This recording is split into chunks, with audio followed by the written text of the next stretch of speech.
G'day everyone, Carlos here, and welcome to a new What's Up in Archaeology. Today I'm going to finish the series. We'll finish off talking about what's it called? Gobekli Tepe. The last Monday I talked about who built them and why did they build it. Today we're talking about its religious significance, possibly an indication of why it was built, of course, but the cult type belief system that they have, and it's possibly that they practiced a sort of a cult, a skull cult, that they worshipped or venerated or something, human skulls. I'm going to use an article from National Geographic, but I've linked the actual study from New Scientists. It's all in the description anyway. Advances in Science magazine. It's a long version, so you can download it at a PDF. It's quite interesting read. It's got all the data there, so I'm going to share the screen. Hello everyone. Hello Archaeology. Jimmy Stiff Fingers, mates. So let's get on with the actual article. Just sharing for everyone to see. The article of National Geographic's, it's reasonable. It's easy to read, but you will see as I read it. So let's start off. Hints of the skull cult found that by the way, you guys can hear me well. I can't speak too loud. And so on. I think you can guys hear me well.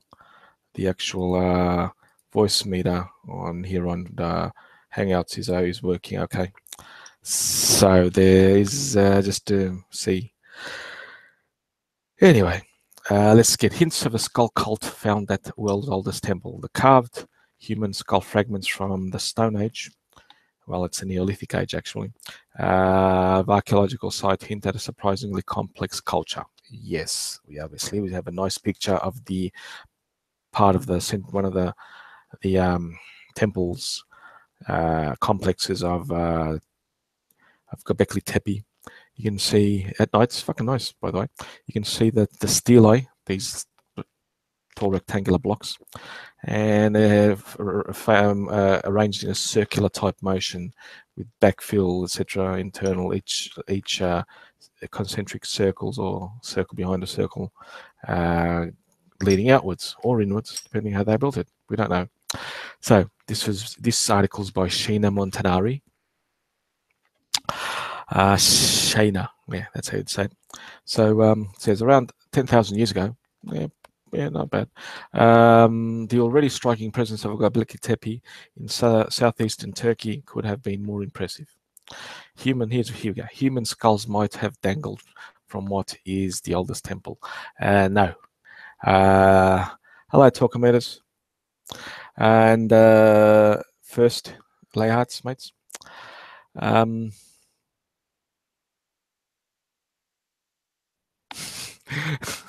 True, Jimmy.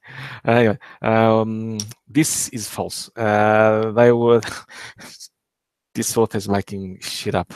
Human skulls might have dangled in what is considered the world's oldest temple. The actual study has absolutely no indication that ever occurred, but artistic license and shit. So according to the new research published in Science Advances, 3 Neolithic skull fragments, it's not a skull, just skull fragments, were discovered by the archaeologist Gobekli Tepe, showing evidence of a unique type of post-mortem skull modifications at the site. Right. So they modified the skulls after the person was dead, which is not uncommon in that area, later on, in fact, and so on. So during the Neolithic, the pre-pottery, pre-ceramic Neolithic, it was a common feature of this time period. The deep, purposeful linear grooves are a unique form of skull alterations never before seen anywhere in the world in any context. So this type of modification we see at Gobekli Tepe is unique to the site. Julia Greske, the lead author of the study, and an anthropologist of the German Institute of Berlin, Ecological Institute of Berlin. The detailed analysis of the special microscope shows the grooves were deliberately made using a flint tool. One of the fragments even had a hole drilled into it, resembling skull modifications. Modifications made by the Naga people of India, who used the hole to hang the skulls from the string. Yeah, that's what her interpretation is. One sec, people. Sorry about this.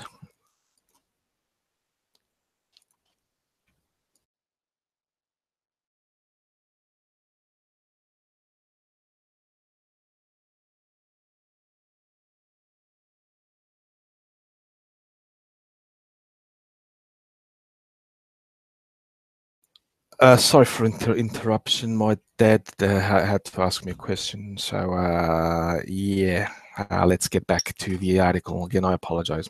So the author of this article, compares the modifications of the Naga people of India to infer that they were hanging skulls in this temple, which is not true. Here we have some of the temple fragments that we find there. Some they were anthropomorphic figurines, even on the stelae, the T-shaped stelae, or pillars and that. This is interpreted as the wanderer. Even in the article, the actual article by the actual archaeologist mentioned this figure here holding this round stuff, this round thing, which is actually a skull, because you can tell by you could see India in the thing by the jaw, and as the wanderer offering presents or something, the offerer or the friender or whatever. It says an intentional decapitated human statue, which is nowhere to be seen here. A figure bearing a human head as a gift. The pillar depicting a bird-like headless individual. Yeah, that's a nice interpretation, but never mind. The study tells you guys what it actually is, but this is just not light reading, but it works. It works. Now, the skull cult is not uncommon in Anatolia. Greksky said, the archaeologist. She explains that archaeological remains from other sites in the region indicate people would commonly bury their dead, then exhume them, remove their skulls, and then display them creatively. Other archaeologists have even found the Neolithic people would remodel the faces of the dead with plaster, but not here. Gobekli Tepe held a special significance to Neolithic people who lived nearby. This is not a settlement area. I said that on Tuesday, that it's not a settlement area. It was an aggregation point, possibly used once a year for a special ceremony, whatever it is, religious fertility, something or other. Possibly fertility, because these figurines A and B here, possibly they look very similar to the Venus figurines of the Paleolithic period, just during the last glacial maximum. The Dolny Westernicha Venus figurines and Westernhof in Germany. There's another one in Germany, and there's another one in France, which I can't remember the names, but I'll get to them. And they look like fertility goddesses, not decapitated. This one A has the broken. Is broken because this is stone and limestone and would easily break. But the fat lady here, most likely is a fat person here. Most likely is a possibly a fertility type goddess type thing. So yeah. This is not a settlement area, as I said. Anthropologists explain. Here you can see how the grooves in the bones were cut, and some of the round holes that were drilled into the skull fragments. The massive T-shaped stone pillars in prominent position on top of hills with sweeping vistas suggested hunter-gatherers who lived here. Well, they didn't live there, but they could have lived close by. Also had a complex culture, and practiced rituals. Yeah, that's not just here. That's also common with the actual hunter-gatherers before them. They had complex rituals as themselves.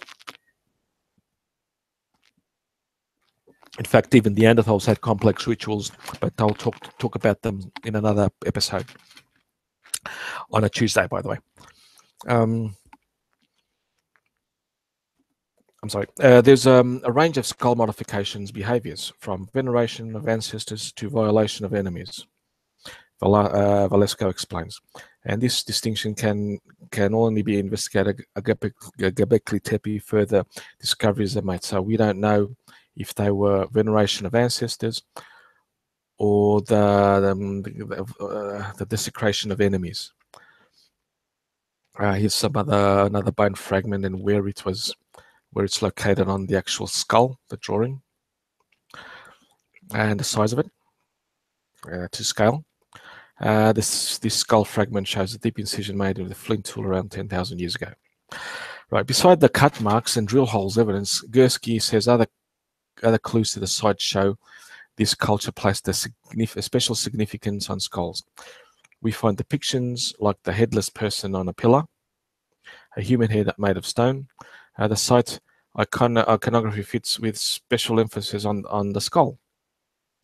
The Gobekli Tepe, there is no burial rich sites, but rather just pits of human bones mixed in with animal bones and flint tools, meaning additional context is needed to better understand the site. We are still in the beginning of working to discover the anthropology of the site, says Gresky. Hopefully, we find some more bones and skull fragments. Then we can get a clearer picture on how these people lived. That's about it. It's a short story, a short article. But what can we say about this? As the article mentions, yes, there were. It is common for the Neolithic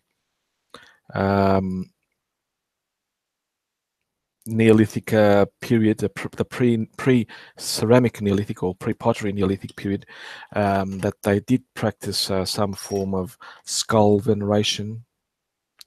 We don't know why or what significance it would be.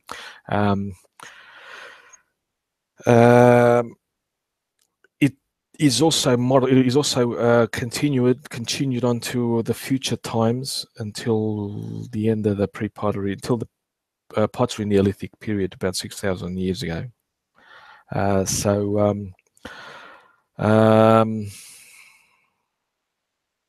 Can't really say much more about this unless going into the actual article. It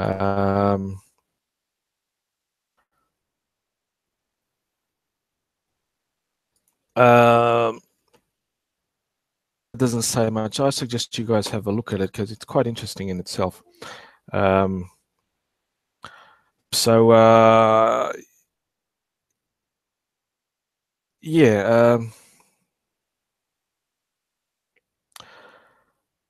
I think we had a really short one here, and any questions, by the way? Because I have really nothing else to say. We're sort of completed. It is why the site was made, and to venerate skulls or something, or the skull veneration was part of the ritual that they had to ensure fertility of the land, most likely. No, it's the main articles just figures and data. It is really boring. Even I found it boring to read, which I always do find articles boring to read until I see the figures themselves. But the conclusion just basically summarized here. There's really nothing else to. The unknown animals. What do you mean? Like the well, the animals the quadrupedic figurines, well, they're basically just quadrupedic. They're probably symbolic of something that we don't know.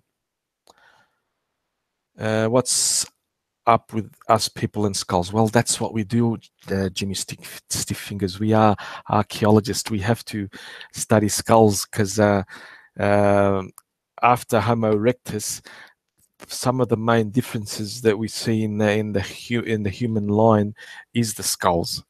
The hands and legs and maybe varying degrees of length and so on, but they're very, very, very, very similar. But the heads are the ones that are different. So that's why we talk about heads. What the one with the head, the bird type figurine? There's another bird type figurine, possibly a vulture. That there's an ostrich mainly, possibly here. And what else is there? Up on the top, I'll share it again just so you guys can see what I'm talking about.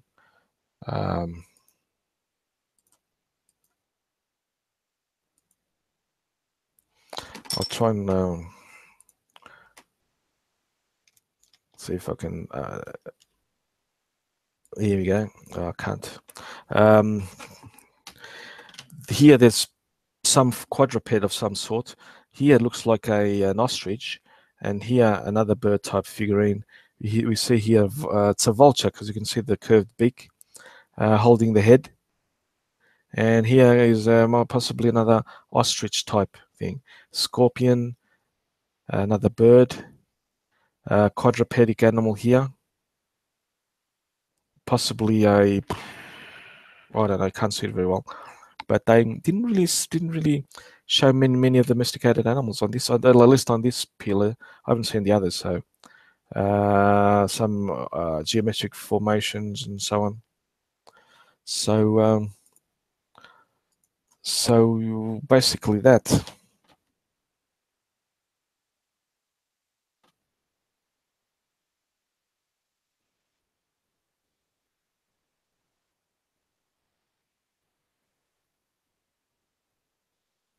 That's cool, Page. I haven't talked to Jens yet, so I don't know. But anyway, the comet on this one, on this pillar, BJ Price, where the comet? It could be on the top that can't be seen clearly, but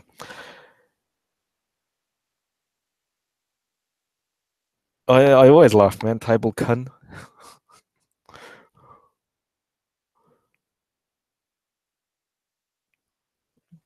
Oh yes, yes it is.